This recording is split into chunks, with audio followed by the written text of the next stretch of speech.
परमगुरुभ्यो नमः। श्रीमदानंदतीर्थ भगवत्पादाचार्य गुरुभ्यो नमः। नारायणं नमस्कृत्य नरं चैव नरोत्तमं देवीं सरस्वतीं व्यासं ततो जयमुदीरयेत्। योऽन्तः प्रविश्य ममावाचमिमां प्रसुप्तां सञ्जीवयत्यखिलधरस्वधाम्नाम् अन्यांश्च हस्तश्रवणत्वगादीन् प्राणान् नमो भगवते पुरुषाय तुभ्यम्। अभ्रमं भङ्गरहितं अजडं विमलं सदा आनंदतीर्थमतुलं भजे तापत्रयापहं। दुर्वादिध्वान्तरवे वैष्णवेन्दी वरेन्दवे श्री राघवेन्द्र गुरुवे नमो अत्यंत दयालवे। स्वस्थस्ताम् अशेष सन्मंगलानि भवन्तु।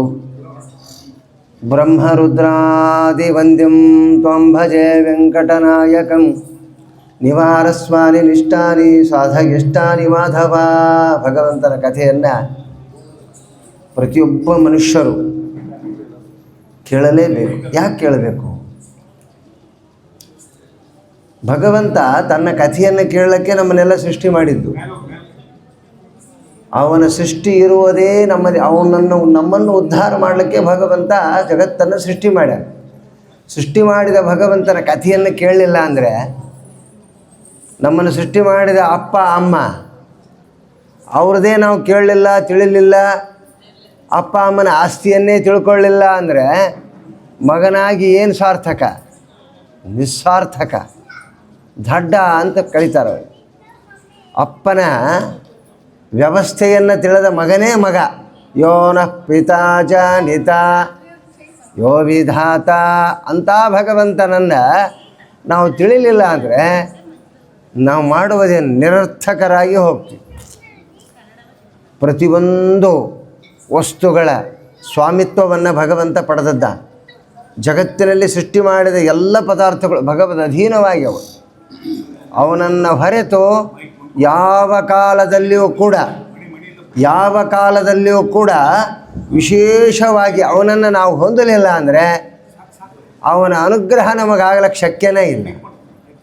ಭಗವಂತ ಪ್ರತಿಯೊಂದು ವಿಷಯವನ್ನು, ತನ್ನ ವಿಷಯವನ್ನು ತಿಳಿಯಲಿ ಅಂತ ಭಗವಂತ ನಮ್ಮನ್ನೆಲ್ಲ ಸೃಷ್ಟಿ ಮಾಡ್ಯ.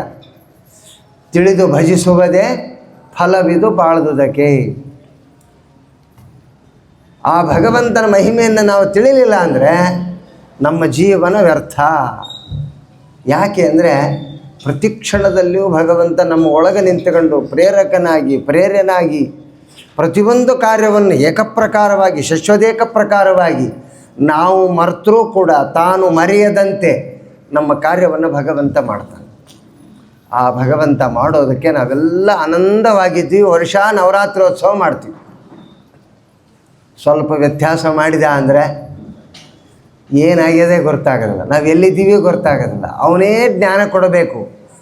ಧಿಯೋ ಯೋನಃ ಪ್ರಚೋದಯಾತ್, ಅವನೇ ಪ್ರಚೋದನೆ ಮಾಡಬೇಕು ನಮ್ಮ ಬುದ್ಧಿಗೆ.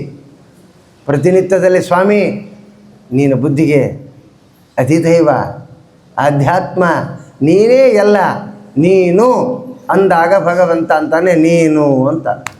ನಾನು ಅಂದರೆ ತಾನು ಅಂತ ಹಾಳು ಮಾಡಿಬಿಡ್ತಾನೆ ನಮ್ಮ. ನೋಡ್ರಿ, ಅವನಿಗೆ ನೀನು ಅಂದವರೆಲ್ಲರೂ ಲೋಕದಲ್ಲಿ ತಾವಾಗಿ ಮೆರೆದಾರ. ಯಾರು ತಾವು ಅಂದಾರೋ ಅವರೆಲ್ಲ ನೀರಸರಾಗಿ ಹಾಳಾಗಿ ಹೋಗ್ಯಾರ. ಇದು ಪ್ರಪಂಚದ ಭಗವಂತನ ನೇಮ. ಭಗವಂತ ವಿಚಾರ ಮಾಡುವುದೇನು? ನಮ್ಮನ್ನು ಉದ್ಧಾರ ಮಾಡಲಿಕ್ಕೆ ಅವನ ಕಥೆ. ಕಥಾ ಅಂದ್ರೇನು? ಅನೇಕ ವಿದ್ವತ್ ಕರ್ತೃಕ ವಿಚಾರ ಗೋಚರ ಕಥಾ. ನೋಡಿರಿ, ಜ್ಞಾನಿಗಳೆಲ್ಲರೂ ತಿಳಿದಂತಹ ವಿಷಯವೇ ಕಥಾ. ಭಗವಂತನ ಜ್ಞಾನವನ್ನು ತಿಳಿಲಿಕ್ಕೆ 3 ಸಾಧನಗಳುಂಟು. ಮೊದಲನೇ ಸಾಧನ, ಆನುಪೂರ್ವಿಯಾದ ದೊಡ್ಡವರ ಇತಿಹಾಸವನ್ನು ನಿರ್ಣಯ ಮಾಡಲಿಕ್ಕೆ ಅವರೇನು ಹೇಳಕ್ಕೆ ಹೊರಟಿದ್ದಾರೋ ಅದನ್ನು ಯಾವನು ಸರಿಯಾಗಿ ತಿಳಿತಾನ ಮೊದಲನೇ ಮಾರ್ಗ. ಅವರು ಹೇಳಿದಂತೆ ಅನುಷ್ಠಾನ ಮಾಡುವುದು ನಮ್ಮದು ಎರಡನೇ ಮಾರ್ಗ. ಮೂರನೆಯದು ನಾವು ತಿಳಿದದ್ದನ್ನು ಉಪದೇಶ ಮಾಡುವುದು ಮೂರನೇ ಮಾರ್ಗ. ಈ 3 ಮಾರ್ಗಗಳಲ್ಲಿ ನಾವು ವಿಶೇಷವಾಗಿ ಸನ್ನಿಹಿತರಾದಿವಿ ಅಂದರೆ ಭಗವಂತ ಪ್ರತ್ಯಕ್ಷನಾಗಿ ಬಿಡ್ತಾನೆ. ಇಂಥ ಯಾವ ಭಗವಂತನ ಕಥೆಯನ್ನು ನಾವು ನಿತ್ಯ ಕೇಳಬೇಕು. ಯಾಕಂದರೆ ಅವನದೇ ಎಲ್ಲ ಜಗತ್ತಿರೋದು. ಅವನ ಕಥೆಯನ್ನು ಕೇಳ್ತಾ ಹೋದರೆ ನಮ್ಮ ನಿತ್ಯದ ಕಥೆಯನ್ನು ಭಗವಂತ ಕೇಳ್ತಾನೆ. ನಮ್ಮ ನಿತ್ಯದ ಕಥೆ ನಾವು ಸಂಸಾರದಲ್ಲಿ ಬಿದ್ದು ಒದ್ದಾಡ್ತಕ್ಕಂಥ ಕಥೆಯನ್ನು ಭಗವಂತ ಕೇಳಬೇಕಂದ್ರೆ ಅವನ ಸಂಸಾರದ ಕಥೆಯನ್ನು ಕೇಳಬೇಕು. ಭಗವಂತನ ಸಂಸಾರ ಯಾವುದು? ಬ್ರಹ್ಮಾದಿಗಳನ್ನು ಸೃಷ್ಟಿ ಮಾಡಿದ ಸಂಸಾರ, ಪ್ರಕೃತಿಯನ್ನು ಸೃಷ್ಟಿ ಮಾಡಿದ ಸಂಸಾರ, ಕಾಲ ಕಾಲಕ್ಕೆ ಭಗವಂತ ಪ್ರತಿಯೊಬ್ಬ ಜೀವರಾಶಿಗಳ ಒಳಗೆ ಪ್ರವೇಶಿಸಿ ವ್ಯವಹಾರ ಮಾಡತಕ್ಕಂಥ ಸಂಸಾರ. ಅವನ ಸಂಸಾರ ತಿಳಿದ್ರೆ ನಮ್ಮ ಸಂಸಾರ ಸುಲಭವಾಗಿ ಸಾಗ್ತದೆ, ಇಲ್ಲಾಂದರೆ ಸಾಗೋದಿಲ್ಲ. ಸಂಸಾರೇ ಅಕ್ಷಯ ಸಾಗರೇ. ಸಂಸಾರ ಎಂಬುದು ಅಕ್ಷಯ, ಯಾರೂ ದಾಟಿಸ್ಲಿಕ್ಕೆ ಶಕ್ಕಿಲ್ಲ. ಯಾರು ದಾಟಿಸಬಲ್ಲ? ಪ್ರಪಂಚವನ್ನೇ ಸಂಸಾರ ಮಾಡಿಕೊಂಡ ಭಗವಂತ ಮಾತ್ರ ನಮ್ಮನ್ನು ದಾಟಿಸಬಲ್ಲೇ ಹೊರತು ನಾವೇ ದಾಟ್ತೀವಿ ಅಂದರೆ ಶಕ್ಕಿಲ್ಲ. ನೀರಿನಲ್ಲಿ ಬಿದ್ದವನನ್ನು ಈಜಾಡುವನು, ಹರಗೋಲು ಹಾಕುವನು, ಹಡಗವನ್ನು ನಡೆಸುವನು ನಮ್ಮ ಕೈ ಹಿಡಿದು ಅವನು ದಾಟಿಸಬಲ್ಲನೇ ಹೊರತು ನಮ್ಮಂತೆ ನೀರಿಗೆ ಇಳಿದವನು ದಾಟಿಸ್ಲಿಕ್ಕೆ ಶಕ್ಕಿಲ್ಲ. ಅಂತ ಈ ಮಹಾ ಸಂಸಾರದಲ್ಲಿ ಬಿದ್ದವರ ಕಥೆಗಳೇ ಪುರಾಣ ಇತಿಹಾಸಗಳು. ಪುರಾಣ ಅಂದ್ರೇನು? ಪುರ ಅಂದರೆ ಹಳೆಯದು. ಹಳೆಯದನ್ನು ನವತಿ, ಹೊಸದನ್ನಾಗಿ ಮಾಡುವುದಕ್ಕೆ ಪುರಾಣ ಅಂತ ಕರೀತಾರೆ. ಹಳೆಯದನ್ನು ನವೀಕರಿಸಿ ತಿಳಿದ ವಿಷಯವನ್ನು ಸರಿಯಾಗಿ ಜನರಿಗೆ ತಿಳಿಸ್ತಕ್ಕಂಥದ್ದೇ ಪುರಾಣ. ಇಂಥ ಪುರಾಣವನ್ನು ಹೇಳಿದವರ್ಯಾರು? ಕೇಳಿದವರ್ಯಾರು? ಮೊದಲು ಕೇಳಿದವರು ಸಾಕ್ಷಾತ್ ಬ್ರಹ್ಮದೇವರು. ಭಗವಂತನ ಸೃಷ್ಟಿ ಆದ ತಕ್ಷಣ ಬ್ರಹ್ಮದೇವರು ಭಗವಂತನ ಕಥೆಯನ್ನು ಕೇಳಿದರು. ಕಥೆ ಕೇಳಿದ ಮೇಲೆ ಆಗ ನಾವೆಲ್ಲರೂ ಬ್ರಹ್ಮದೇವರ ಕಥೆ ಕೇಳಕ್ಕೆ ಹೊರಟಿವಿ. ಯಾಕೆಂದರೆ ಅವರು ಭಗವಂತನ ಕಥೆ ಕೇಳಿದ್ರು. ಅಹಮೇವ ಅಸಮೇವಾಗ್ರೆ ನಾಣ್ಯತತ್ ಸದಸತ್ಪರಂ ಪಶ್ಚಾದಗಂ ತ್ವಮೇ ತಚ್ಚ ಯೋಗ ಶಿಷ್ಯೇಶ ಧೀಮತಾಂ. ನೋಡು, ಆ ಭಗವಂತ ತನ್ನ ಕಥೆಯನ್ನು ಹೇಳಿದ. ಮುಖ್ಯಂತಿಯಂ ಸೂರಯ. ಸೃಷ್ಟಿ ಮಾಡಿದವನ ಕಥೆ ಹೇಳಲಿಲ್ಲ ಅಂದರೆ ನಾವಾಗಿ ಪರಿಚಯ ಮಾಡ್ಕೋಬೇಕು. ನಾನು ಯಾರು, ನಾನು ಎಷ್ಟು ದಿವಸ ಆದ ಪುರಾಣ ಹೇಳಕ್ಕೆ ಹಚ್ಚಿ, ನೀವೆಲ್ಲರೂ ನಮ್ಗೆ ಸಂಬಂಧ, ನಾನೇ ಹೇಳ್ಕೋಬೇಕೇ ಹೊರತು ನೀವಾಗಿ ತಿಳಿಯೋಕ್ಕೆ ಶಕ್ಕಿಲ್ಲ. ಮುಖ್ಯಂತಿಯಂ ಸೂರಯ. ಜ್ಞಾನಿಗಳು ಮುಗ್ಗರಿಸಿ ಬೀಳ್ತಾರೆ ಭಗವಂತನ ವಿಷಯದಲ್ಲಿ. ಅದಕ್ಕೆ ಭಗವಂತ ತಾನೇ ಹೇಳಿಕೊಂಬಿಟ್ಟ. ಹೇಳಿಕೊಂಡು ಯಾರು ಭಗವಂತನನ್ನು ನಿಧಿಧ್ಯಾಸನ ಮನನಾದಿಗಳನ್ನು ಮಾಡ್ತಾರೋ ಅವ್ರನ್ನ ಭಗವಂತ ಉದ್ಧಾರ ಮಾಡ್ತಾನೆ. ಇದನ್ನು ಮಾಡಿದವರು ಯಾರು? ಪುರಾಣಿಕರು. ಯಾರು ಹೇಳಿದರು?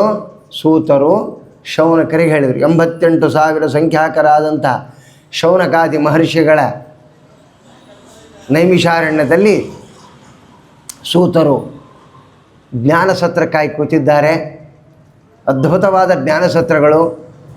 ಆ ಜ್ಞಾನಸತ್ರದಲ್ಲಿ ರಾಜರ ಪೋಷಣೆ, ರಾಜರ ರಕ್ಷಣೆ, ರಾಜರು ಹುಡುಕಾಡಿ ಜ್ಞಾನಿಗಳಿಗೆ ಅನ್ನದಾನ ಮಾಡ್ತಿದ್ರು. ಅವರು ಪುರಾಣ ಹೇಳಿದಂತೆ ಕೇಳಿದಂತೆ ಅನುಷ್ಠಾನ ಮಾಡಿದಂತೆ ಸುರುಷ್ಟವಾದ ಮಳೆ ಬೆಳೆ ಎಲ್ಲವೂ ಸಮೃದ್ಧಿ ಆಗ್ತಿತ್ತು. ಯಾಕಂದರೆ ಭಗವಂತಂತಾನೆ ನನ್ನ ಕಥೆಯನ್ನು ಕೇಳ್ರಿ, ನಿಮ್ಮ ಕಥೆಯನ್ನು ನಾ ಕೇಳ್ತೀನಿ ಅಂತ. ಅವನ ಕಥೆ ನಾವು ಕೇಳೋದಿಲ್ಲ. ನಮ್ಮ ಜನ್ಮದೊಳಗೆ ನಮ್ಮ ಕಥೆ ಯಾರೂ ಕೇಳೋದಿಲ್ಲ, ದೇವರೇ ಕೇಳೋದಿಲ್ಲ. ಮಂದಿ ಕೇಳೋದಂತೂ ಹಾಳಾಗಿ ಹೋಯ್ತು. ದೇವರೇ ಕೇಳೋದು. ಯಾಕಂದರೆ ಅವನ ಕಥೆ ನಾವು ಕೇಳೋದೇ ಇಲ್ಲ. ನೋಡಿ, ಭಗವಂತ ಯಾರ ಕಥೆಯನ್ನು ಕೇಳ್ತಾನೆ ಅಂದರೆ ತನ್ನ ಕಥೆಯನ್ನು ಕೇಳಿದವರಿಗೆ. ಅವನ ಕಥೆ ಕೇಳೋದೇ ಜ್ಞಾನಿಗಳ ಲಕ್ಷಣ. ಹಂಗೆ ಮಹಾನುಭಾವರು ಕೂತಿದ್ದಾರೆ. ಕಥಿತಂ ರಂಗಮಾಹಾತ್ಮ್ಯಂ. ಅನೇಕ ವಿಧವಾದ ಕಥೆಗಳನ್ನು ಹೇಳಿದರು ಜ್ಞಾನಿಗಳು. ಯಾರು? ಗುರುಗಳ ಶಿಷ್ಯರಿಗೆ.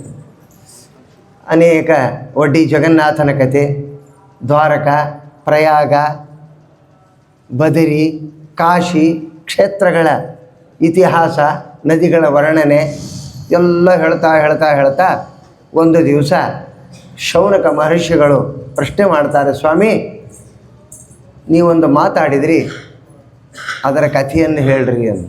ಏನು ಮಾತಾಡಿದೆ ಎಂದು. ವೆಂಕಟೇಶಸ್ಯ ಮಾಹಾತ್ಮ್ಯಂ ಬಹು ವಿಸ್ತರಾತ್ ಅಂದರು. ನೋಡ್ರಿ, ಹೇಳ್ತಾ ಅವರಂದರು, ಇದ್ಯಾವುದೋ ಹೊಸದು ಕಾಣಿಸ್ತದಲ್ಲ ಅಂದರು. ಒಡ್ಡಿ ಜಗನ್ನಾಥನ ಕಥೆ ಕೇಳಿ, ದ್ವಾರಕ, ಪ್ರಯಾಗ, ಬದರಿ, ಕೇದಾರ, ನಂದಪ್ರಯಾಗ, ದೇವಪ್ರಯಾಗ, ರುದ್ರಪ್ರಯಾಗ ಇದೆಲ್ಲ ಕಥೆ ಕೇಳಿ ಸ್ವಾಮಿ, ಇದು ಯಾವುದೋ ಒಂದು ಹೊಸದು ವೆಂಕಟ ಮಾಹಾತ್ಮ್ಯಂ ಅತಿ ವಿಸ್ತಾರ ತಂದ್ರಲ್ಲ, ಇದು ಏನು? ಈ ವೆಂಕಟ ಅಂದ್ರೇನು? ಎಲ್ಲರೂ ಸಂಸ್ಕೃತ ಬಲ್ಲವರು. ವೇಮ್ ಅಂದ್ರೆ ಪಾಪ, ಕಟತಿ, ನಾಶ ಮಾಡಿದ್ದು. ಯಾರು ನಾಶ ಮಾಡಿದ್ದು? ಯಾರು ಯಾರಿಗೆ ನಾಶಕರಾದರು, ಯಾರ ಕಥೆ ಯಾರಿಗೆ ನಾಶವಾಯಿತು. ನಮ್ಮ ಪಾಪಕ್ಕೆ ನಾಶ ಆಗಬೇಕು, ನಮ್ಮ ನಾಶಕ್ಕೆ ಆಗಬಾರ್ದು.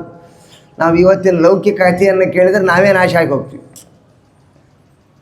ಇವತ್ತಿನ ಕಥೆಗಳವಲ್ಲ, ಇವೆಲ್ಲ ಕೇಳಿದರೆ ನಾವೇ ನಾಶ ಆಗಿ ಹೋಗ್ತೀವಿ, ಹುಚ್ಚಿಡಿದು ಹೋಗ್ತದೆ. ಅವ್ರ ಕಥೆ ನೋಡ್ಕೊತ ಕೂತ್ಕೊಂಡಿವಿ ಟಿ ವಿ ಮುಂದಂದ್ರೆ ಹಾಳಾಗಿ ಹೋಗ್ಬಿಡ್ತೀವಿ. ನಮಗೂ ಭ್ರಮಣ ಆಗಿ ನಾವು ಹುಚ್ಚಾಗಿ ಹೋಗ್ಬಿಡ್ತೀವಿ. ಈ ಕಥೆಯಿಂದ ನಾವು ನಾಶ ಆಗ್ತೀವಿ. ಆದರೆ ನಮ್ಮ ಪಾಪ ನಾಶ ಆಗಬೇಕಾದ್ರೆ ಪಾಪ ನಾಶಕನಾದ ಭಗವಂತನ ಕಥೆಯನ್ನು ಕೇಳಬೇಕು. ಅದಕ್ಕೆ ವ್ಯಯಂ ಅಂದರೆ ಪಾಪ, ಕಟತಿ ಅಂದರೆ ನಾಶಯತಿ. ಅಂಥ ಪಾಪವನ್ನು ನಾಶ ಮಾಡ್ತಕ್ಕಂಥದ್ದು ಯಾವುದು ಅಂತ ಕೇಳಿದರು. ಆಗ ಅವರಂದರು, ಮಹಾರಾಯ ಇದನ್ನು ನಾನು ಹೇಳೀನಿ ಅಂತಲ್ಲ, ಹಿಂದಿನವರು ಹೇಳಿದ್ದನ್ನು ಹೇಳ್ತೀನಿ ಅಂದರು.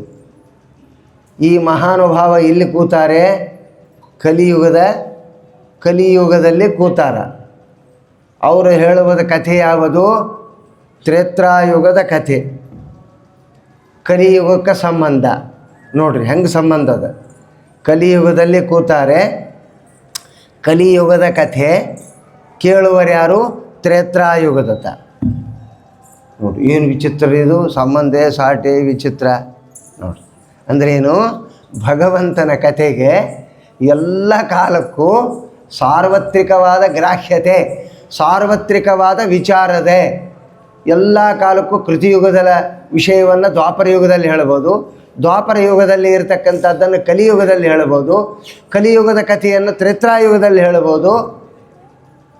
ಕಥೆ ಮಾತ್ರ ಸತ್ಯ, ನಡೆದದ್ದು ಸತ್ಯ, ಆದದ್ದು ಸತ್ಯ, ಅದರ ಫಲವನ್ನು ಹೊಂದುವುದು ಸತ್ಯ ಅನ್ನೋದು ವಿಚಾರ ಇದೆ. ಅಲ್ಲಿ ಆದದ್ದೇನು? ವೆಂಕಟಗಿರಿಯ ಮಹಾತ್ಮೆಯನ್ನು ಹೇಳಕ್ಕೆ ಕೂತರು. ವೇಮಂದ್ರ ಪಾಪ ಯಾರ ಪಾಪವನ್ನು ನಾಶ ಮಾಡಿತು ಅಂತ ಕೇಳಿದ್ರು. ಅಪ್ಪ ಇದು ಒಂದು ತ್ರೇತಾಯುಗದಲ್ಲಿ ನಡೆದ ಘಟನೆ, ಅದನ್ನು ಹೇಳ್ತೀನಿ ಕೇಳು ಅಂದರು. ಯಾರು? ಗುರುಗಳು. ಯಾರು? ಶೌನಕಾದಿ ಮಹರ್ಷಿಗಳನ್ನು ಕುರಿತು ಸೂತರು ಹೇಳ್ತಾ ಇದ್ದಾರೆ. ರೋಮಹರ್ಷಣರ ಮಕ್ಕಳಾಗಿರ್ತಕ್ಕ ಸೂತರು ಹೇಳ್ತಾ ಇದ್ದಾರೆ. ಮಹಾನುಭಾವರು ಏನು ಹೇಳಿದರು? ಪಾಪವನ್ನು ಕಳಿತಕ್ಕಂಥದ್ದು. ಯಾರು ಪಾಪ ಕಳಿತ್ರಿ? ಓಹೋ ಮಹಾರಾಯ ಅದಕ್ಕೊಂದು ಇತಿಹಾಸ ಅದಂದ್ರೆ, ಪುರಾತು ಜಾಹ್ನವಿ ತೀರೆ ಧರ್ಮೋ ಧರ್ಮ ತತ್ಪರಗ. ಒಬ್ಬ ಮಹಾನುಭಾವ, ತ್ರೇತಾಯುಗದ ರಾಜ. ಅವನ ಹೆಸರೇನು? ಜನಕ ಅಂತ ಹೆಸರು. ಮಹಾಧಾರ್ಮಿಕ, ಪರಮಧಾರ್ಮಿಕ. ಅವನು ಮಾಡದೇ ಇರತಕ್ಕ ಯಜ್ಞಗಳಿಲ್ಲ, ಯಾಗಗಳಿಲ್ಲ, ದಾನಗಳಿಲ್ಲ, ಧರ್ಮಗಳಿಲ್ಲ, ಅನ್ನದಾನ ಇಲ್ಲ. ಅವನಿಗೆಷ್ಟು ವರ್ಷ ಆಗಿದ್ದು? ಜನಕ ಮಹಾರಾಜನಿಗೆ 88,000 ವರ್ಷಗಳ ಗತಿಸಿದ್ದು, ಆಗಿ ಹೋಗಿದ್ದು. ನೋಡ್ರಿ, ರಾಜ ಮಹಾನುಭಾವ, ಮುಂದೆ ರಾಮನ ಮಾವ, ಸೀತಾನ ತಂದಿ, ಜನಕ ರಾಜ.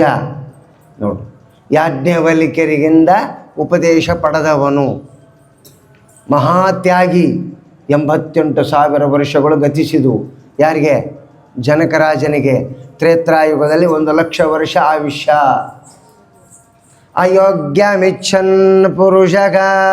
ನೋಡ್ರಿ ಭಗವಂತನ ಸಂಕಲ್ಪದ.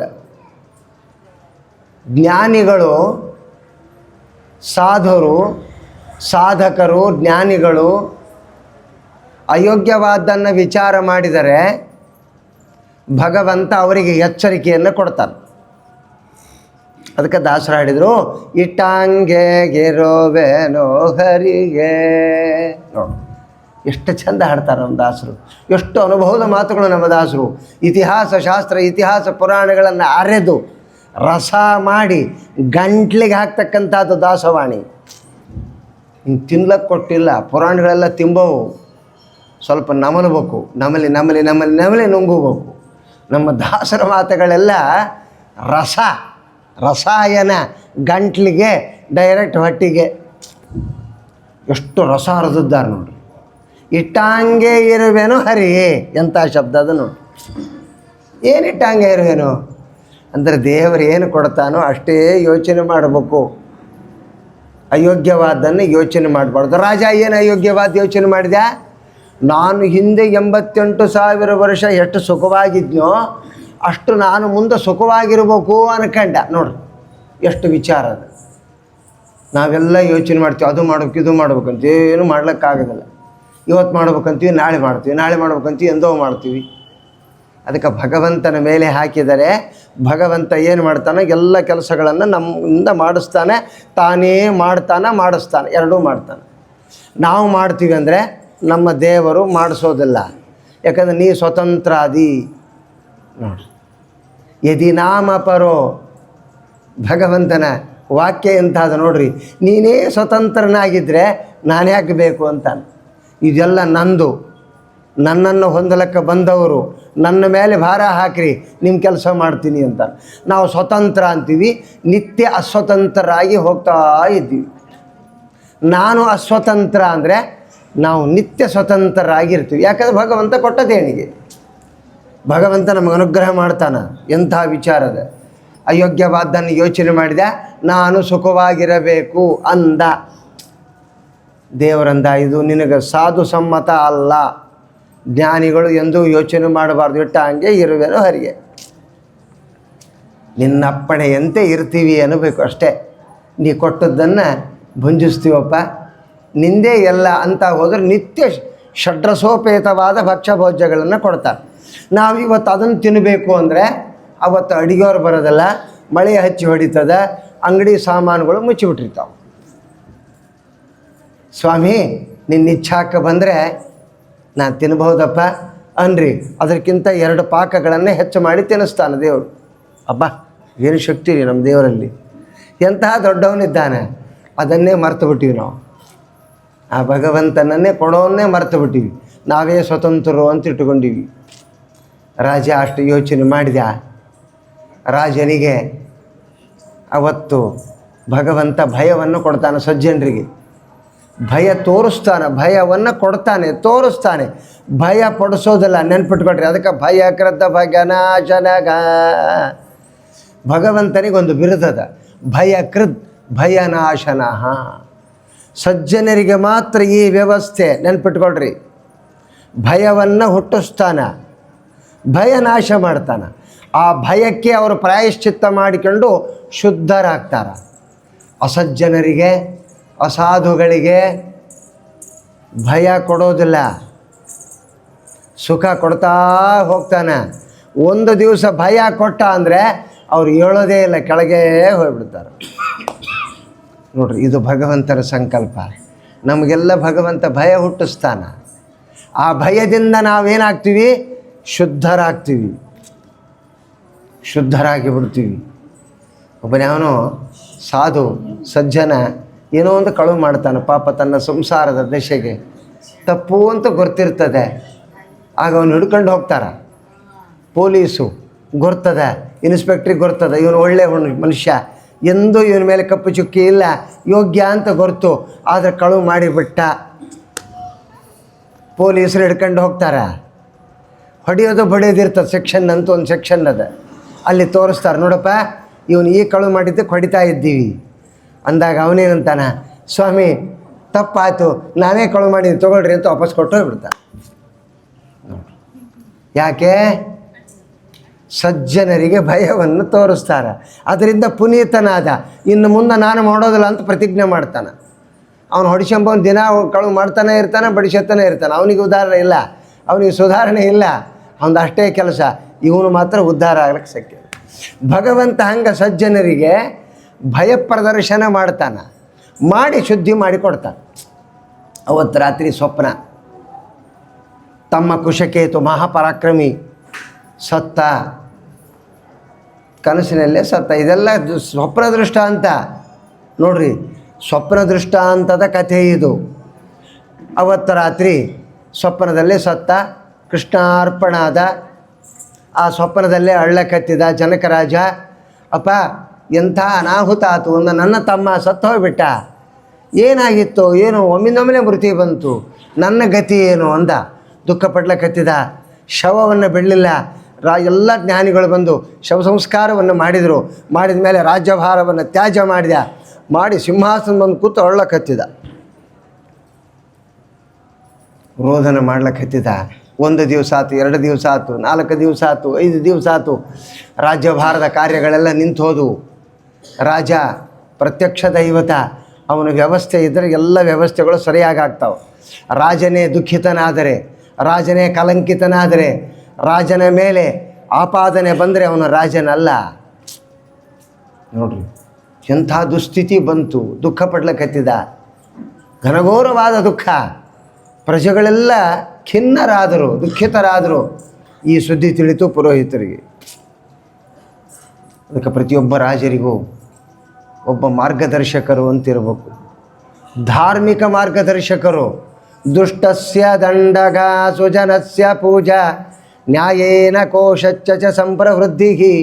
ನೋಡ್ರಿ, ಅಪಕ್ಷಪಾತೋ ಅರ್ಥಿಷು ರಾಷ್ಟ್ರ ರಕ್ಷಾಗ ಪಂಚೈವ ಯಜ್ಞ ಕಥಿತ ನೃಪಾಣಾಂ. ನೋಡ್ರಿ, ರಾಜನಲ್ಲಿ ಈ ಗುಣಗಳಿರಬೇಕು, ಅವನಿಗೆ ರಾಜ ಅಂತ.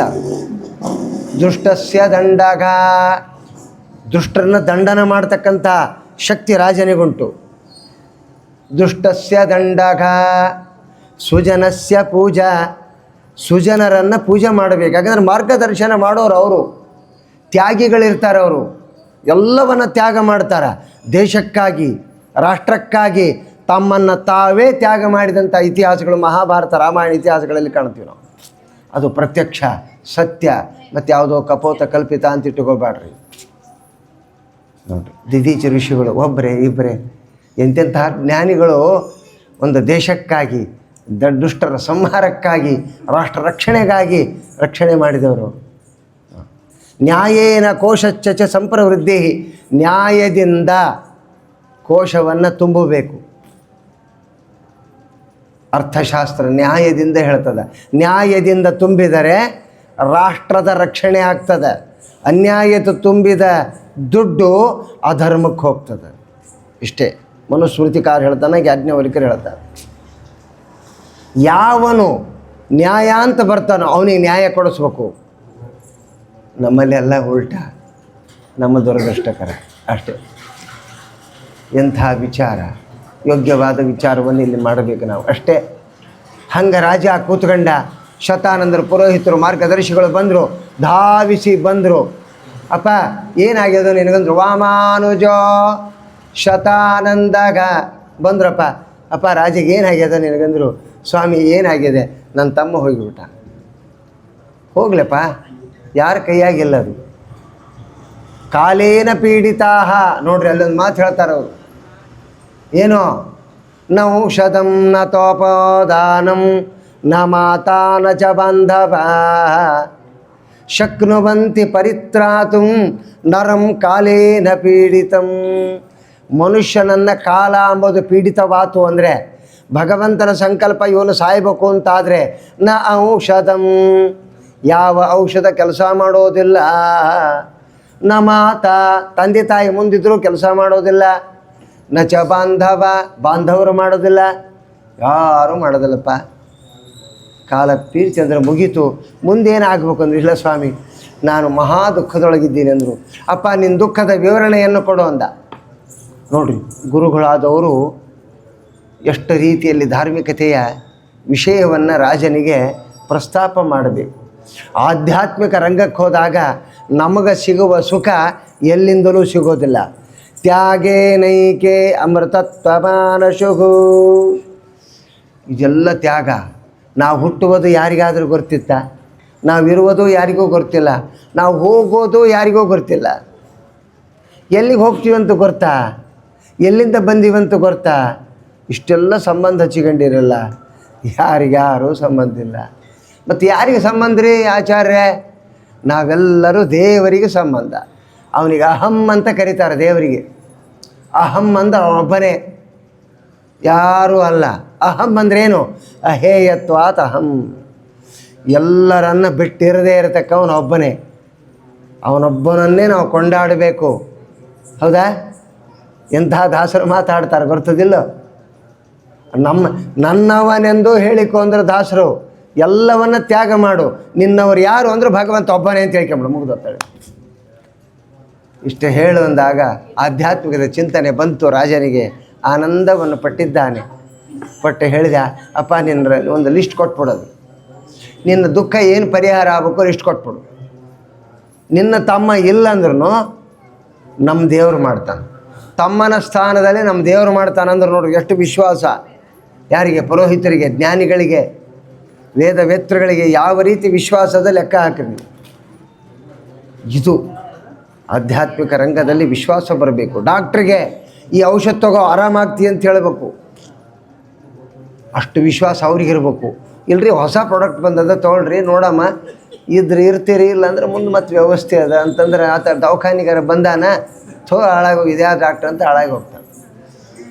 ನೋಡ್ರಿ ಎಂತೆಂಥವ್ರು ಇದ್ದಾರೆ ಲೋಕದಲ್ಲಿ, ಹೌದಾ? ಪುರೋಹಿತರಿಗೆ ಈ ಯಜ್ಞ ಮಾಡು, ಈ ಪೂಜೆ ಮಾಡು, ಆಗಲಿಂದ್ರೆ ನಾನು ನಿನಗೆ ಈ ಹೊತ್ತಿನ ದಿವಸ ಎಲ್ಲ ತ್ಯಾಗ ಮಾಡಿ ಹೋಗ್ತೀವಿ ಎಂಬ ಒಂದು ವಿಶ್ವಾಸ ಇರಬೇಕು. ವಕೀಲರಿಗೆ ಕೇಸ್ ಹಾಕು ಗೆಲ್ಲಿಸಿಕೊಡ್ತೀನಿ ಅಂತಿರ್ಬೇಕು. ಎಲ್ಲವೂ ವಿಶ್ವಾಸದಿಂದಲೇ ಜಗತ್ತಿನತಿ. ಯಾದೃಶಿ ಭಾವನಾ ಸಿದ್ಧಿರ್ಭವತಿ ತಾದೃಶಿ ಮಂತ್ರೇ ತೀರ್ಥೆ ದ್ವಿಜೇ ಚೈವ ದೈವಜ್ಞೆ ಭೇಷಜೆ ಗುರು. ಯಾದೃಶಿ ಭಾವನಾ ಸಿದ್ಧಿರ್, ನೋಡ್ರಿ, ಯಾದೃಶಿ ಭಾವನಾ ಸಿದ್ಧಿರ್ ತದೈವ ಧ್ರುವ ನಿಶ್ಚಯಂ. ಇದು ವಿಶ್ವಾಸ. ಆ ವಿಶ್ವಾಸ ಇತ್ತವರಿಗೆ, ಅಪ್ಪ ನಿನಗೇನು ಕಷ್ಟಗಳು ಬಂದಾವೆ ಹೇಳು, ಅದನ್ನೆಲ್ಲ ನಾ ಪರಿಹಾರ ಮಾಡ್ತೀನಿ. ಏನಿಲ್ಲ ಸ್ವಾಮಿ, ನಮ್ಮ ತಮ್ಮ ಸತ್ತು ಹೋಗ್ಬಿಟ್ಟ. ಅವನ ತಮ್ಮನ ಪರಾಕ್ರಮ ಎಷ್ಟಿತ್ತು ಅಂದರೆ, ನನಗೆ 3 ಸಮಸ್ಯೆ. ಏನೇನು ಸಮಸ್ಯೆಪ್ಪ? ಮೊದಲನೇದು, ನಾನು ರಾಜ, ನನ್ನ ರಾಜ ಮನೆತನಕ್ಕೆ ಅಗೌರವವಾಗಬಾರದು. ಬಾಬಾ ಬಾಬಾ ಬಾಬಾ, ನನ್ನ ರಾಜ ಮನೆತನಕ್ಕೆ ಅಗೌರವ. ಅರ್ಥ ಏನು? ರಾಜರು ಅಂದರೆ ದುಡ್ಡಿದ್ದವರು, ಅವರನ್ನು ಕೊಳ್ಳೆ ಹೊಡೆಯುವವರು ಕಾಯ್ತಾ ಇರ್ತಾರೆ, ಅವರಿಂದ ರಕ್ಷಣೆ ಆಗಬೇಕು. ಶ್ರೀಮಂತರಿಗೆ 3 ವಿಧವಾದ ವಿಘ್ನಗಳು. ಯಾವ್ಯಾವು? ದೊಡ್ಡ ಶ್ರೀಮಂತರಾದರೆ 3 ವಿಧವಾದ ವಿಘ್ನಗಳು. ಒಂದನೇದು ಸರಕಾರ, IT, ಧನ್ ಅಂತ IT ಮಾಡಿಬಿಡ್ತಾರೆ, ಬಂದು ಬಿಡ್ತಾರೆ, ರೈಡ್ ನೋ ಹಬ್ಬ. ಎರಡನೇದ್ರಿ ತಸ್ಕರಾಗ, ಕಳ್ಳ, ಇವ್ರನ್ನ ಯಾವಾಗ ಹೊಡೆದೇನು ಅಂತ ಕೊಡ್ತಾರೆ. ಮೂರನೇದವರು ಬಾಂಧವಾಗ, ಹೆಂಗಾರು ಮಾಡಿ ಇವ್ರ ಕಡೆ ಸಹಿ ಮಾಡಿಸ್ಕೊಂಡು ಪ್ಲಾಟ್ ಹೊಡಿಬೇಕು, ಮನೆ ಹೊಡಿಬೇಕು ಅಂತ ಅವ್ರು. ಒಬ್ಬ ಧನಿಕನಾದರೆ, ಶ್ರೀಮಂತನಾದರೆ 3 ಮಂದಿ ಕಳ್ಳರು ನಮ್ಮ ಹಿಂದೆ ಬೆನ್ನು ಹತ್ತಿರ್ತಾರೆ, ನೆನಪಿಟ್ಟುಕೊಳ್ರಿ. ಹೌದಾ? ಅದಕ್ಕೆ ಇಲ್ಲಿ ರಾಜ ಅಂದ ನೋಡ್ರಿ, ಆತನ ಮಾತು ಎಷ್ಟು ಸತ್ಯ ಅದ ನೋಡ್ರಿ. ನಮ್ಮ ಜನಕ ಮಹಾರಾಜ ಆಗ ಹೇಳ್ಯಾನ, ನನ್ನ ಮರ್ಯಾದೆ, ನನ್ನ ಗೌರವವನ್ನು, ನನ್ನ ಧನದ ಕಿಮ್ಮತ್ತನ್ನು ಹಾಳು ಮಾಡತಕ್ಕವರಿದ್ದಾರಪ್ಪ. ಅವ್ರು ಯಾರು? ರಾವಣ ಕುಂಭಕರ್ಣರು. ನನ್ನ ಸಂಪತ್ತನ್ನು ದೋಚಬೇಕಂತ ಬರ್ತಾರೆ, ಮಹಾ ಕಳ್ಳರು, ಹೇಳಕ್ಕೆ ಬರೋದಿಲ್ಲ. ಅದರಿಂದ ನಾ ರಕ್ಷಣೆ ಆಗಬೇಕಂತ. ಹಬ್ಬ ಆಯ್ತಪ್ಪ, ಏನು ದೊಡ್ಡ ಆಗದ. ಎರಡನೇದು ಕುಲಜ ವಂಶಜ ಸರ್ವಾಗ. ಕುಲಜರು, ವಂಶಜರು, ಮರ್ಯಾದೆ ಉಳ್ತಕ್ಕ ಸ್ತ್ರೀಣಾಂ ನಲಿನಾನಾಂಚ. ನೋಡ್ರಿ, ದುಷ್ಟರು ಕಾಯ್ತಿರ್ತಾರಂತ. ಒಂದು ಸಂಪತ್ತು ಹೊಡಿಲಕ್ಕ. ಎರಡನೇದು ನೀಚರು, ಅಧಮರು ಅಂತಿರ್ತಾರೆ. ಅವ್ರೇನು ಮಾಡ್ತಾರೆ? ಕುಲಾಂಗನ, ಒಳ್ಳೆ ಕುಲದಲ್ಲಿ ಪ್ರಸೂತರಾದ ಹೆಣ್ಣು ಮಕ್ಕಳನ್ನು ಹರಣ ಮಾಡಬೇಕು, ಅವ್ರನ್ನ ಕೆಡಿಸ್ಬೇಕು, ಜಾತಿಯನ್ನು ಗ್ಲಾನಿ ಮಾಡಬೇಕು ಅಂತ ಕೂತಿರ್ತಾರೆ. ನೋಡ್ರಿ, ರಾಜ ಹೇಳಿದ ಮಾತು ನಾನು ಅಲ್ಲಿದ್ದು ಹೇಳಿದ್ದು. ನನ್ನ ಮಕ್ಕಳಿದ್ದಾರೆ. ಯಾರು? ನನ್ನ ಮಗಳು ಯಾರು? ಸೀತಾ, ವೈದೇಹಿ, ಜಾನಕಿ. ನನ್ನ ತಮ್ಮನ ಮಕ್ಕಳು, ಕುಶಕೇತುನ ಮಕ್ಕಳು 3 ಮಂದಿ ಇದ್ದಾರೆ. ಮಾಂಡವಿ, ಎಂಥ ಶ್ರುತಕೀರ್ತಿ, ಇವರೆಲ್ಲರಿದ್ದಾರೆ. 4 ಮಂದಿ ಮಕ್ಕಳು, ಊರ್ಮಿಳ, ಮಾಂಡವಿ, ಶ್ರುತಕೀರ್ತಿ ಅಂತ ಇವ್ರು 3 ಮಂದಿ ನನ್ನ ಮಕ್ಕಳು. ಯಾರು? ನನ್ನ ತಮ್ಮನ ಮಕ್ಕಳಂದ್ರೆ ನನ್ನ ಮಕ್ಕಳೇ ಅಂದ, ಆತನ ಮಕ್ಕಳವು. ಅವ್ರು ಹೆಂಗಿದ್ದಾರೆ? ಸಮಾನ ರೂಪ ಗುಣವಾನ್, ಸೀತೆಯಂತೆ ಸುಂದರಿಯರಾಗ್ಯಾರ. ಸುಂದರ ಸ್ತ್ರೀಯರು ಒಳ್ಳೆ ಕುಲಾಂಗನದಲ್ಲಿ ಬೆಳೆದರು ಅಂದರೆ, ಒಳ್ಳೆ ಸತ್ಕುಲದಲ್ಲಿ ಬೆಳೆದರೆ ಎಲ್ಲ ದುಷ್ಟರ ಕಣ್ಣು ಆ ಹೆಣ್ಣಿನ ಮೇಲೆ ಇರ್ತದೆ. ಒಂದು ಹಣ, ಒಂದು ಹೆಣ್ಣು. ಅಬ್ಬಾ, ಅವ್ರ ರಕ್ಷಣೆ ಮಾಡೋದು ಹೆಂಗೆ ಸ್ವಾಮಿ?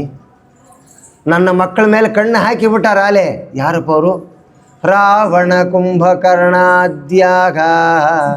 ಇವರೆಲ್ಲರೂ ನನ್ನ ಮಕ್ಕಳನ್ನು ಹೊಡಿಬೇಕು, ಅಪಹರಣ ಮಾಡಬೇಕು, ಓಡಿಸ್ಕೊಂಡು ಹೋಗಬೇಕು, ಲಗ್ನ ಮಾಡ್ಕೋಬೇಕು ಅಂತ ನಿಶ್ಚಯ ಮಾಡಿಬಿಟ್ಟಾರ.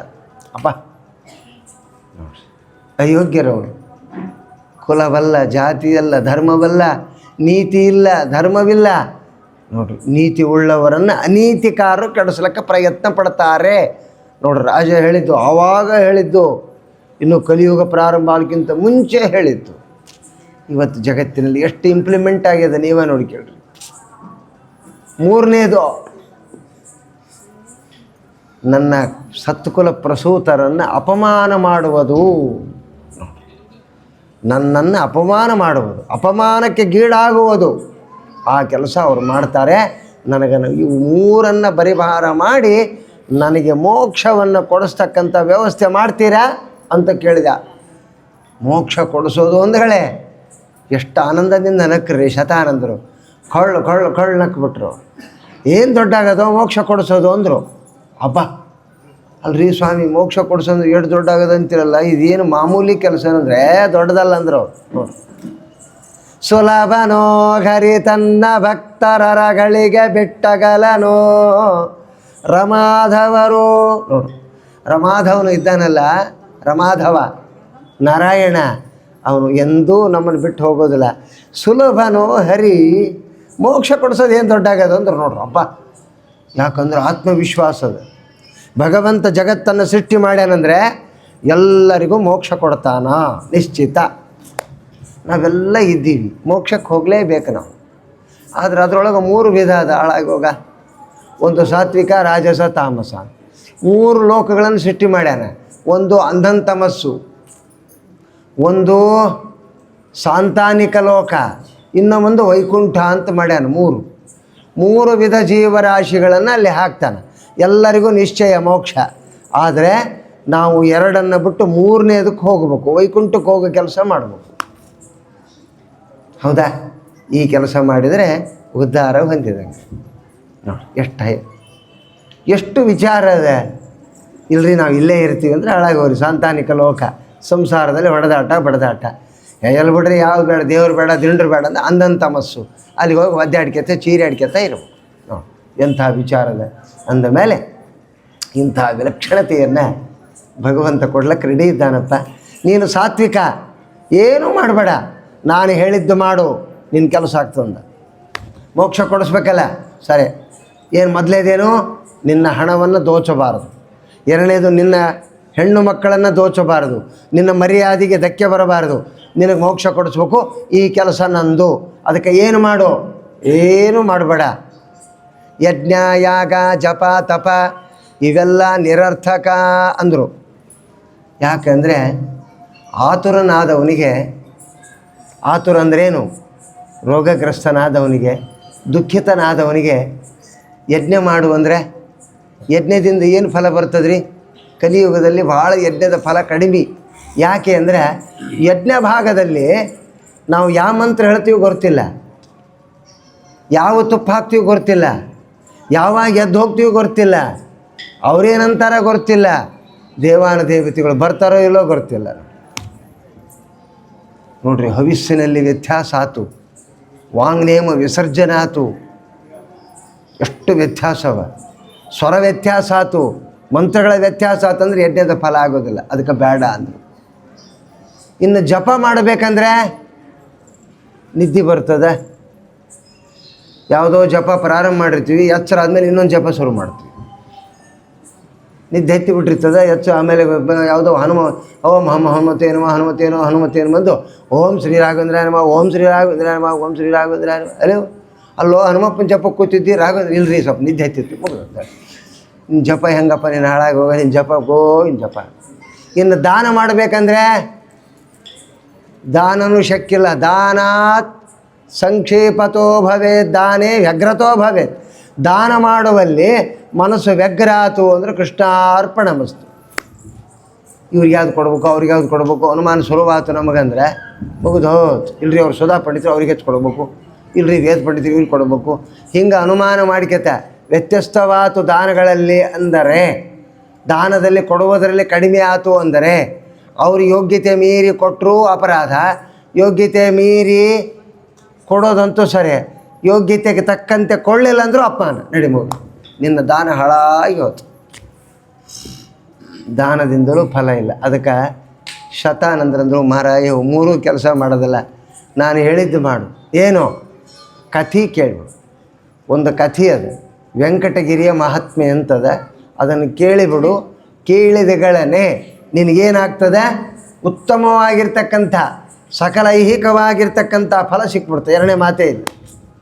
ಅಲ್ರಿ ಕಥೆ ಕೇಳಿದ್ರೆ ಸಿಗ್ತದ ಅಲ್ಲೋ? ಪರೀಕ್ಷಿತ ರಾಜ ಕೇಳಿದ್ನಿಲ್ಲ, ಸೀದಾ ವೈಕುಂಠಕ್ಕೆ ಹೋದ.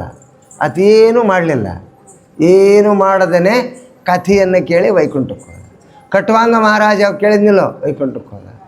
ಧ್ರುವ ಮಹಾರಾಜ, ಪ್ರಹ್ಲಾದ ಇವರೆಲ್ಲ ಭಗವಂತನ ಕಥೆಯನ್ನು ಕೇಳಿ ತ್ಯಾಗಮಯರಾಗಿ ವೈಕುಂಠಕ್ಕೆ ಹೋದರು. ಹೋಗ್ಲಕ್ಕತ್ಯಾರ, ಹೋಗಿಲ್ಲ, ಇನ್ನೂ ಇದ್ದಾರ, ವೈಕುಂಠಕ್ಕೆ ಹೋಗ್ತಾರೆ ನಿಶ್ಚಿತ. ಎರಡನೇ ಮಾತೇ ಇಲ್ಲ. ಅದಕ್ಕೆ ನೀನು ಈ 3 ಫಲಗಳನ್ನು ಕೊಡ್ತಾನಪ್ಪ ದೇವರು. ಕಡಿಕ ಮೋಕ್ಷವನ್ನು ಕೊಡ್ತಾನೆ. ಯಾರು ಭಗವಂತನ ಕಥೆಯನ್ನು ಕೇಳ್ತೀರೋ ಅವರಿಗೆ ಮೋಕ್ಷ ಸಿದ್ಧ. ಅದಕ್ಕೆ ಮೋಕ್ಷವನ್ನು ಹೊಂದು ಯಾವ ವಿಚಾರವನ್ನು ಮಾಡಬೇಡ ಅಂತ ಇಷ್ಟು ಹೇಳಿದರು. ಹಾಗಾದರೆ ಹೇಳ್ರಿ ಅಂದ. ಅಪ್ಪ ವೇಮ್ ಅಂದ್ರೆ ಪಾಪ, ಕಟತಿ, ಯಾರ್ಯಾರ ಪಾಪಗಳು ಯಾವ ರೀತಿ ಹರಣ ಮಾಡಲ್ಪಟ್ಟು. ವೆಂಕಟಗಿರಿ ಅಂದ್ರೇನು? ವೇಮ್ ಅಂದ್ರೆ ಪಾಪ, ಕಟತಿ ನಾಶ ಐತಿ. ಪಾಪವನ್ನು ಯಾರ್ಯಾರು ನಾಶ ಆದರು, ಯಾವ ರೀತಿ ಪಾಪಗಳಿದ್ವು. ಅದಕ್ಕೆ ಮೊದಲನೇ ಆ ಮಂಗಳಾಚರಣೆ ಶ್ಲೋಕದಲ್ಲೇ ಹೇಳಿಬಿಟ್ಟಾರೆ. ಏನಂತ? ಸಾಧಯೇಷ್ಟಾನಿ ಮಾಧವ. ನೋಡಿ ಏನು? ಅನಿಷ್ಟಾನಿ ನಿವಾರಯ. ಅನಿಷ್ಟಗಳ ನಿವೃತ್ತಿ ಆಗಬೇಕು, ಇಷ್ಟಗಳ ಪ್ರಾಪ್ತಿ ಆಗಬೇಕು. ಅನಿಷ್ಟ ಅಂದರೆ ಯಾವುವು? ಪಾಪಗಳು. ಯಾವ ಮೋಕ್ಷಕ್ಕೆ ಸಾಧಕವಲ್ಲೋ ಅವೆಲ್ಲ ಅನಿಷ್ಟಗಳು. ಯಾವುದು ಮೋಕ್ಷಕ್ಕೆ ಸಾಧನವೋ ಅದು ಇಷ್ಟ. ನೋಡಿ, ಸಾಧಯೇಷ್ಟಾನಿ ಮಾಧವ. ಅದಕ್ಕೋಸ್ಕರ ನಾವು ಯಾವುದನ್ನು ಹೊಂದಿದರೆ ಫಲವನ್ನು ಹೊಂದುತ್ತೀವಿ. ಆ ಫಲವನ್ನು ಹೊಂದಲಿಕ್ಕೆ ವೇಮ್ ಅಂದ್ರೆ ಪಾಪ, ನಮ್ಮಲ್ಲಿರುವ ಪಾಪ ಹೋಗಬೇಕು. ಯಾರ್ಯಾರು ಯಾವ್ಯಾವ ರೀತಿ ಪಾಪ ಮಾಡಿದರು ಆ ಪಾಪದ ವಿಶ್ಲೇಷಣೆಯನ್ನು ನಾಳೆ ದಿವಸದಲ್ಲಿ ವೃಷಭನಾಮಕ ಒಬ್ಬ ದೈತ್ಯ, ಅಂಜನಾದೇವಿ ಕೇಸರಣಿ ಏನು ಪಾಪ ಮಾಡಿದರು, ಶೇಷದೇವರು ಏನು ಪಾಪ ಮಾಡಿದರು, ಮಾಧವ ಅಂತಕ್ಕ ಬ್ರಾಹ್ಮಣ ಏನು ಪಾಪ ಮಾಡಿದ, ಅವರ ಪಾಪಗಳು ಯಾವ ರೀತಿ ನಾಶವಾದವು. ಇದರಿಂದ ಅದು ಭಗವಂತನ ಕಥೆಯಿಂದ, ಭಗವಂತನ ಅನುಗ್ರಹದಿಂದ ಯಾವ ರೀತಿ ಪಾಪಗಳು ಕಟಯತಿ ನಾಶಯತಿ ಆದವು. ಅಂತಹ ಪಾಪ ಮಾಡಿದವರ ಪಾಪಗಳೇ ಹೋಗ್ಯಾವಂದರೆ ಇನ್ನು ನಾವೆಷ್ಟರ ಮಟ್ಟಿಗೆ ಪಾಪ ಮಾಡ್ತೀವಿ? ಎಷ್ಟು ಪಾಪ ಮಾಡಲಿಕ್ಕೂ ಶಕ್ಕಿಲ್ಲ. ಹರತಿ ಪಾಪಾನಿ ದೃಷ್ಟಚಿತ್ತೈರಪಿಸ್ಮೃತಃ ಅನಿಚ್ಛನ್ನಾಪಿ. ನೋಡ್ರಿ, ನಮ್ಮ ಕಡೆಯಿಂದ ಅಶಕ್ಯ ಅಂತ. ಅಷ್ಟು ಪಾಪಗಳು ಮಾಡ್ಲಿಕ್ಕೆ ಶಕ್ಯನೇ ಇಲ್ಲ. ಅಷ್ಟು ಪಾಪಗಳು ಭಗವಂತನ ಹರಿ ಅಂತಕ್ಕ ಶಬ್ದದಿಂದ, ಹರತೀತಿ ಹರಿ, ನಾರಾಯಣ ಅಂಬೋದರಿಂದ, ಕೃಷ್ಣ ಅಂಬೋದರಿಂದ ಅವನ ನಾಮಸ್ಮರಣೆಯಿಂದ ಪಾಪಗಳು ಹೋಗ್ತಾವೆ. ಅದಕ್ಕೆ ಪಾಪನಾಶಕವಾದ ಮಕ್ಕಳಿಗೆ ಹೆಸರಿಡ್ಬೇಕು ಹೊರತು ಟಿಸ್ ಪುಸ್ ಕಸ್ ಅಂತ ಇಟ್ಬಿಟ್ರೆ ಅವು ಒಂದು ದಿವಸ ಟಿಸ್ ಆಗಿ ಹೋಗ್ತಾವೆ. ನಮ್ಮ ಜನ್ಮನೂ ಟಿಸ್ ಆಗಿ ಹೋಗ್ತವೆ. ಯಾವ ಹೆಸರನ್ನು ನಾವು ಇಡಬೇಕು? ನಾಮಸ್ಮರಣೆ ಕೇಳಿದಾಕ್ಷಣ ನಾರಾಯಣ ಅಂದ ಆನಂದ. ಎಷ್ಟು ನಾರಾಯಣ, ವಿಷ್ಣು ಅಂದ್ರೆ ನೋಡ್ರಿ, ವೇವೇಷ್ಟಿ ವ್ಯಾಪ್ನೋತಿದ್ವಿ ಅಂಥ ನಾಮಗಳನ್ನಿಟ್ಟು ನಾವು ಉಚ್ಚಾರಣೆ ಮಾಡಿದರೆ ಉದ್ಧಾರವನ್ನು ಹೊಂದುತ್ತೀವಿ. ಅಂಥ ಯಾವ ಜನಕ ಮಹಾರಾಜರಿಗೆ ಶತಾನಂದರು ಏನು ಉಪದೇಶ ಮಾಡಿದರು? ಪಾಪವನ್ನು ನಾಶ ಮಾಡತಕ್ಕ ಕಥೆಯನ್ನು ಹೇಳಿದರು. ಎಂಥ ಪಾಪ, ಎಂತೆಂಥ ಪಾಪ ಮಾಡಿದರು. ನಾಳೆ ದಿವಸ ವೃಷಭನಾಮಕ ದೈತ್ಯ ಯಾವ ಪಾಪ ಮಾಡಿದ, ಆ ಪಾಪದಿಂದ ಮುಕ್ತಿಯನ್ನು ಹೊಂದಿದ. ನೋಡ್ರಿ, ಪಾಪದಿಂದ ಮುಕ್ತಿಯನ್ನು ಹೊಂದಬೇಕು. ಪಾಪ ಮಾಡ್ತೀವಿ, ಪಾಪದ ಮುಕ್ತಿಯ ಭಾಗ ಗೊತ್ತಿಲ್ಲ ನಮಗೆ. ತಪ್ಪು ಮಾಡ್ತೀವಿ, ತಪ್ಪು ಮಾಡೀವಿ ಅಂತ ಹೇಳೋದೇ ಇಲ್ಲ. ತಪ್ಪು ಮಾಡೀವಿ ಅಂದ್ಬಿಟ್ಟು ಕ್ಷಮಿಸಿಬಿಡ್ತಾರೆ. ತಪ್ಪು ಮಾಡೀವಿ ಅಂತಲೇ ಹೇಳೋದಿಲ್ಲ. ನಾ ತಪ್ಪು ಮಾಡಿಲ್ಲ, ನಾನು ಸಾಧನೆ ಮಾಡಿದ್ದು. ಕಡೆಗೆ ಯಮದೇವರು ನೋಡ್ಕೊತಾನೆ ಆತ. ಇಲ್ಲಿ ಸಾಧನೆ ಮಾಡಿದ್ದು ಮುಂದೆ ಯಮಲೋಕದಲ್ಲಿ ಇಲ್ಲಿ ಶಿಕ್ಷೆ ಅಲ್ಲದೆ ಅಲ್ಲಿ ಶಿಕ್ಷೆ ಡಬಲ್ ಕೊಡ್ತಾನೆ. ಇಲ್ಲಿ ಒಪ್ಪಿಕೊಂಡ್ರೆ ಇಲ್ಲಿ ಶಿಕ್ಷೆ ಇಲ್ಲ, ಅಲ್ಲಿ ಶಿಕ್ಷೆ ಇಲ್ಲ. ನೋಡ್ರಿ, ಆ ಕೆಲಸ ಮಾಡಿದವರು ಯಾರ್ಯಾರು? ವೃಷಭನಾಮಕ ದೈತ್ಯ, ಕೇಸರಣಿ ಅಂಜನಾದೇವಿ, ಶೇಷದೇವರು, ಮಾಧವ ಅನ್ನುವಲ್ಲಿಗೆ ಮಧ್ವಾಂತರ್ಗತ ಶ್ರೀಕೃಷ್ಣಾರ್ಪಣಮಸ್ತು.